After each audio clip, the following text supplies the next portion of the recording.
क्या आपको लगता है कि आप हमारे देश के बारे में सब कुछ जानते हैं? क्या आप उन जगहों के बारे में भी जानते हैं जिनका नाम भी एक आम व्यक्ति को पता नहीं होगा? अगर हम आपको ऐसा कहें कि हम आज उन जगहों का नाम लेने जा रहे हैं जो बहुत फेमस हैं मगर उनके बारे में कोई भी नहीं जानता, तो ज्यादा वक्त न गवाते हुए हम आज की इस वीडियो को शुरू करते हैं। भारत की इकलौती कांच से बनी मस्जिद। भारत की पहली और इकलौती कांच से बनी मस्जिद शिलोंग में है। इतनी खूबसूरती से बनी ये विशाल मदीना मस्जिद शिलोंग के लावान इलाके में गैरिसन ग्राउंड के करीब स्थित है। ये मदीना मस्जिद 120 फीट ऊंची है और 61 फीट चौड़ी 4 मंजिला इमारत है, जिसमें 2000 वॉरशिपर्स आसानी से बैठ सकते हैं और इसे भारत की पहली कांच की मस्जिद होने का दावा किया जाता है। मदीना मस्जिद कांच के डोम और कांच की मीनारों की एक शानदार और आंखों को भा जाने वाला स्ट्रक्चर है। इसे शिलोंग मुस्लिम यूनियन और कुछ वेल विशर्स की फाइनेंशियल एड से बनाया गया है।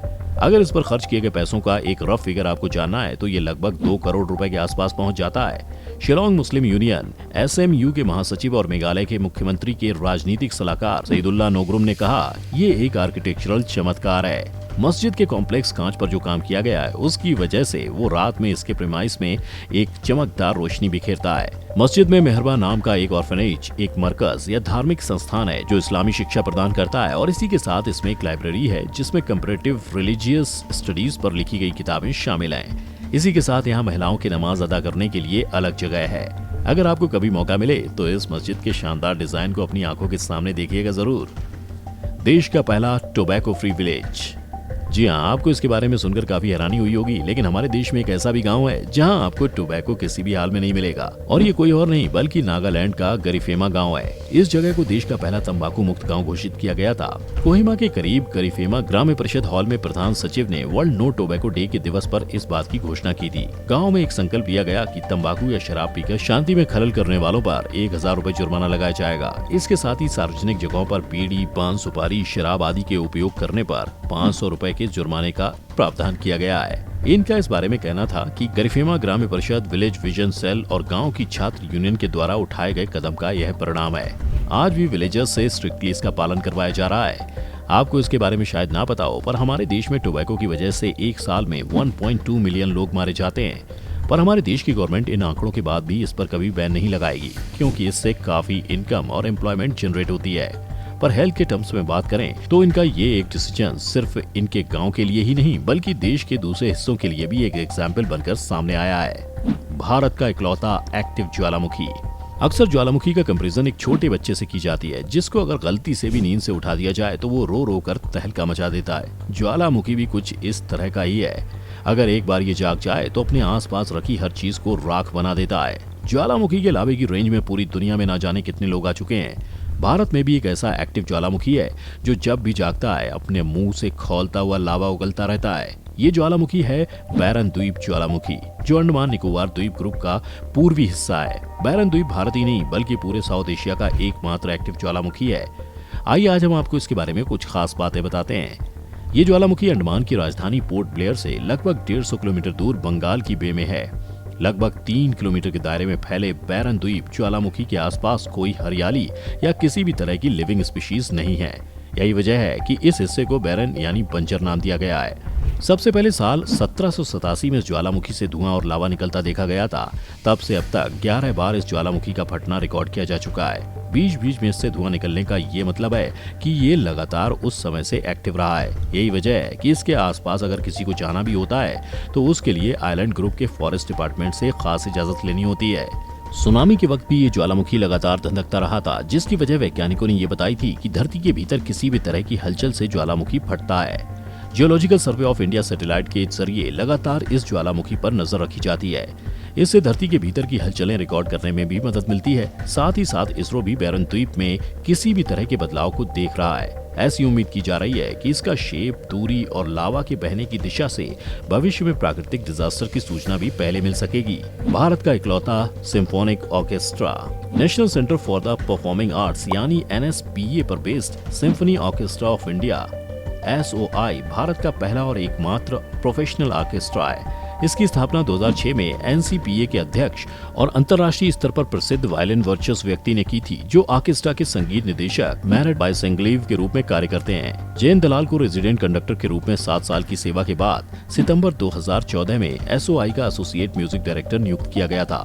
एवगेनी बुश्कोव जनवरी 2017 में भूमिका निभाते हुए रेजिडेंट कंडक्टर के रूप में काम करते हैं।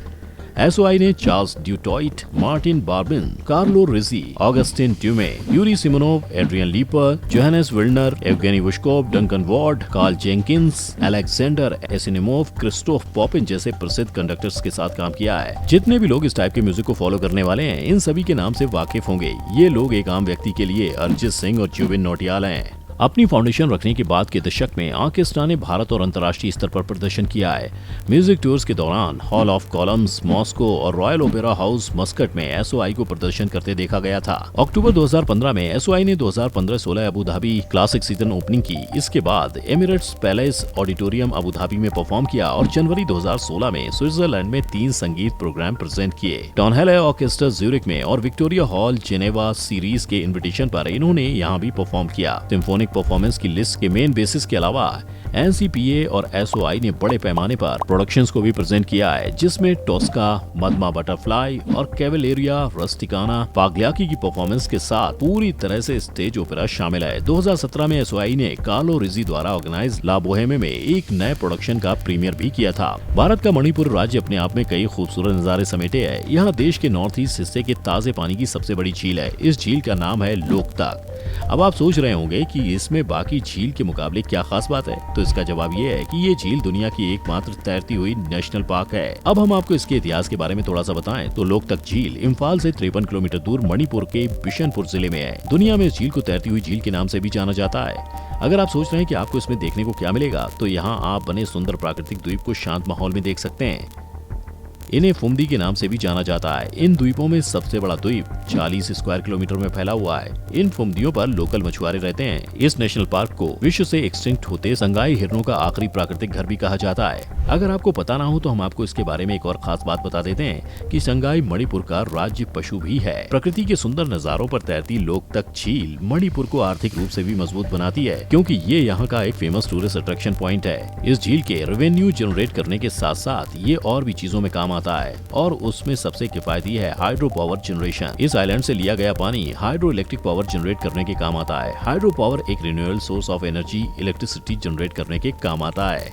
इंडिया की इकलौती कोल म्यूजियम। आसाम हमारे देश के उन राज्यों में से एक है जहां पर फॉसिल फ्यूल्स का रिजर्व एबंडेंस में है। यहां पर लो एश कोल रिसोर्सेज, लाइमस्टोन और डोलोमाइट डिपॉजिट्स भरपूर पाए जाते हैं। इसके अलावा यहां पर और भी कई सारे अनएक्सप्लोर्ड मिनरल्स भी उपलब्ध हैं। कोल माइनिंग यहाँ पर लोगों के लाइवलीहुड कमाने का एक बहुत इम्पोर्टेंट जरिया है, और आसाम ही वो स्टेट है जहाँ कोल प्रोड्यूस करने वाली दुनिया की सबसे बड़ी कंपनी है कोल इंडिया लिमिटेड। इसी ऑफिस के पास भारत का इकलौता कोल म्यूजियम आसाम के मार्गरीटा में बना हुआ है।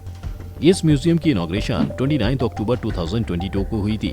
इस म्यूजियम के अंदर मैन्युफैक्चर्ड लोकोमोटिव्स के रेलिक्स हैं। इसी के साथ दुनिया के स्टैम्प्स का एक रेयर कलेक्शन और आसाम रेलवे और ट्रेडिंग कंपनी लिमिटेड की हिस्ट्री है। इस म्यूजियम का अट्रैक्शन पॉइंट कोल माइनिंग की प्रैक्टिस है, जिसे रियल टाइम मॉडल्स के जरिए दिखाया जाता है। इसी के साथ आपको नामडैंग में कोल माइनिंग की हिस्ट्री भी देखने को मिल जाएगी। और तो और इंग्लैंड के मैनचेस्टर में मैन्युफैक्चर हुए ट्रांसफॉर्मर्स, हॉलोजेस और सर्किट्स के रियल लाइफ मॉडल भी उपलब्ध हैं। जिस किसी को भी हिस्ट्री में इंटरेस्ट है और वो कोल माइनिंग के बारे में जानता है, उनके लिए इस म्यूजियम से बेहतर और कोई जगह नहीं हो सकती। यहाँ पर आपको हिस्ट्री के साथ साथ मार्गरीटा में बना शिंगपो विला रेस्टोरेंट में जाकर वहाँ के ट्रेडिशनल कुजिन खाने का एक्सपीरियंस भी आप ले सकते हैं। आप इन सभी जगह में कहाँ जाना सबसे ज्यादा पसंद करेंगे, हमें कमेंट सेक्शन में जरूर बताएं। अगर आपको ये वीडियो पसंद आई हो तो लाइक और शेयर का बटन जरूर दबाएं। बाकी जितने भी लोग इस चैनल पर नए हैं वो सब्सक्राइब और बेल आइकन का बटन दबाएं, ताकि हमारी आने वाली सभी वीडियोस की नोटिफिकेशन आपको सबसे पहले मिले।